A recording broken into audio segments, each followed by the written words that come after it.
Guess who's late to the party? Whoa! Whew!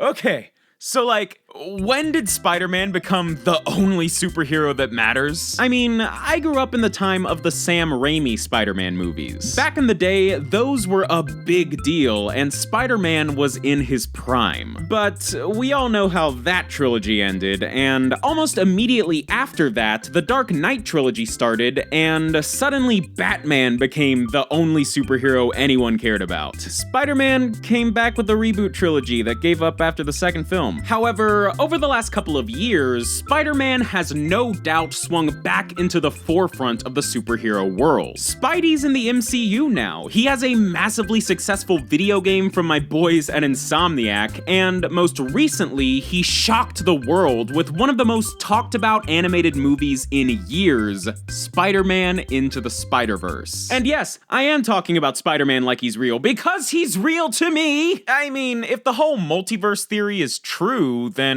aren't all fictional characters real? Hey, Vsauce, Michael here. But seriously, can we talk about how crazy Into the Spider-Verse is? It's been nearly 2 months since this movie came out, and people are still talking about it and making sans memes out of it. So, what's all the fuss about? Well, let's take a look. This is a brief history. Oh, okay. Wrong superhero. Okay, so first off, we all know who Spider-Man is, right? One of Marvel Comics' flagship characters, debuted in 1962, does whatever a spider can, super dead uncle? Yeah, that guy. Well, apparently, there's a lot of them. Over the last decade, the Spider-Man franchise has been experimenting a bit with multiverse stories, better known as the Spider-Verse. And, of course, something as big and important as a Spider-Man multiverse, the springboard for gigantic crossover events featuring one of the most well-known superheroes in history, had to have come from some landmark comic book or movie or a 9-year-old video game no one remembers. Huh. Yep, the origins of the Spider-Verse trace their way back to 2010's Spider-Man Shattered Dimensions, a video game where 4 Spider-Men from different dimensions teamed up to...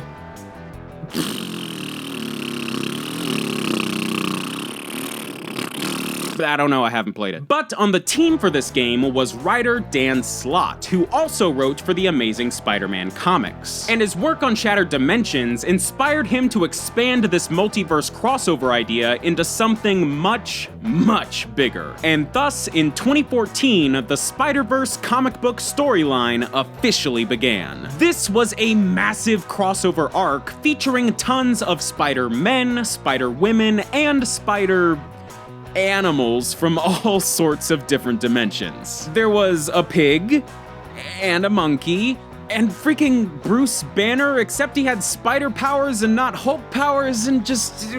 what? The arc lasted from August of 2014 until February of 2015, featured several tie-in comics, and even crossed over into the Disney XD animated series Ultimate Spider-Man. It was kind of a big deal in the Spider-Man universe. Also, does anyone else think it's weird that I've covered 3 big crossover topics almost in a row? Anyway, yeah, between Shattered Dimensions, the comic book arc, and appearances in Ultimate Spider-Man, the Spider-Verse concept had more than established itself within the Spider-Man franchise. But even so, that still made it a pretty niche subject. If you asked a casual Spider-Man fan who didn't read the comics what they thought of the Spider-Verse, they'd probably say, what is that? A rap verse? Are we freestyling?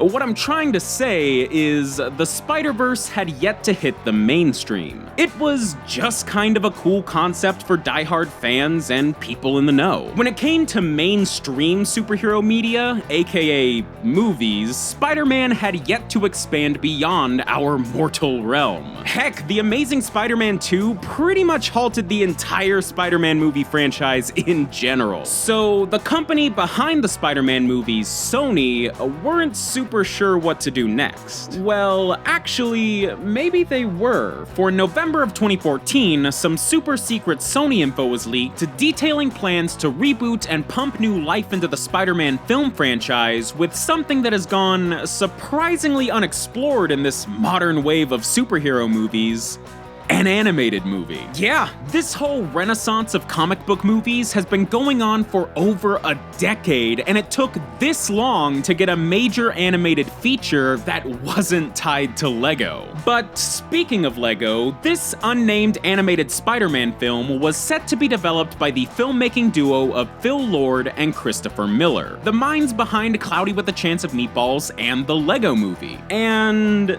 that was actually pretty promising. This film was officially announced by Sony in April of 2015, with a tentative release date of July 20th, 2018. This was later pushed till December of 2018 because they knew that this movie was gonna be a freaking dope Christmas gift. Few years went by and things were still going pretty well for the Spider-Boy. We got Spider-Man Homecoming, which was sick. I freaking love Michael Keaton. A new Spidey cartoon got going on Disney XD that I haven't seen, and Spider-Man 3 continued to cement its so bad it's good meme status. All the while, we kept getting little Spidey nuggets of info about Sony's fancy schmancy animated Spider-Man movie. And the more fans learned about this movie, the more hyped we were to finally see it. And then the big day came. On December 14th, 2018, Spider-Man Into the Spider-Verse was officially released. Unlike every other Spider-Man movie ever, Into the Spider-Verse actually focuses on a more recent Spider-Man,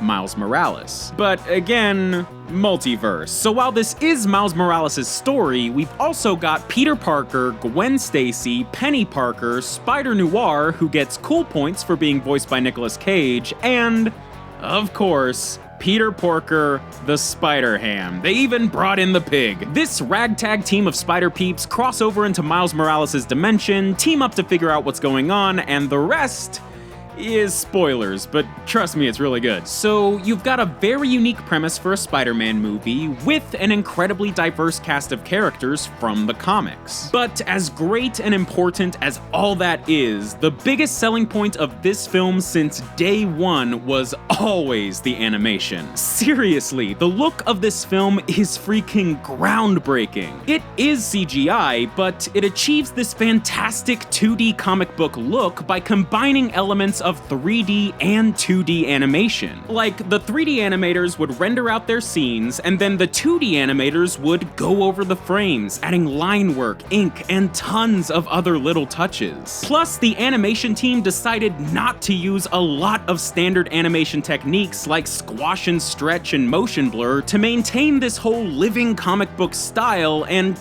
gosh dang, it's just so impressive. And all of this took a team of 142 animators, which is huge. To put that into perspective, Disney's Frozen had 60 animators, less than half. Okay, so like, some people seem to be confused by this, but I am not an animator. I do some keyframing and motion graphic stuff, but like, I'm not an artist. The character you see in these videos was drawn by Greg Zilla. This is what it would look like if I drew it myself. But even so, I cannot help but nerd out over every little thing about this movie's visuals. Everything looks, moves, and feels perfect. And again, I won't spoil anything, but it probably has the best looking final fight you'll ever see in a superhero movie. It's something that could have only been done using animation. And very clearly, I'm not the only person who loved this movie. Between the 97% Rotten Tomatoes score and the $338 million box office dollars, I think it's safe to assume that people maybe kinda sorta liked Spider-Verse a bit.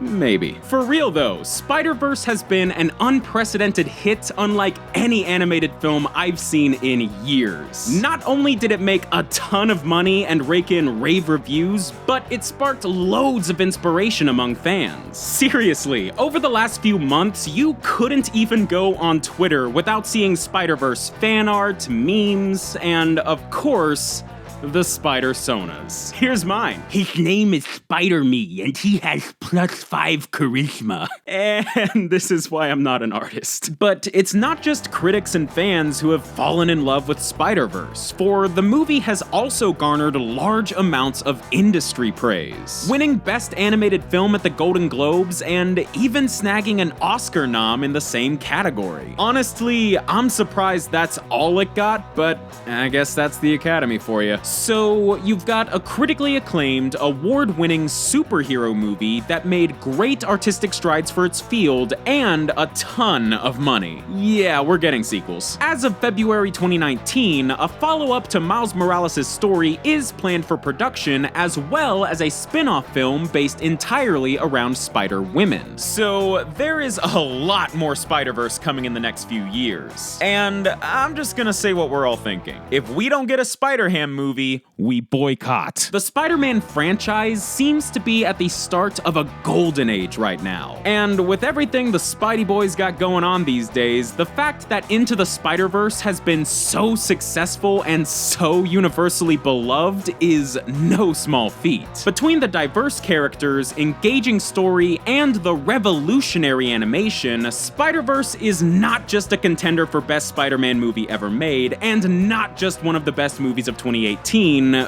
but perhaps one of the most artistic, impressive, and important pieces of superhero media in years. And I'll be real, I basically made this video as an excuse to talk about how cool it was, since I was too busy to make a video about it back in December. And like I said at the top of the episode, it's been 2 months since the movie premiered, and people still rave about it every single day, and for good reason. Because if this is the level of quality that we're to expect from Spider-Man movies in the future, then it is clear that we are in for some great years ahead.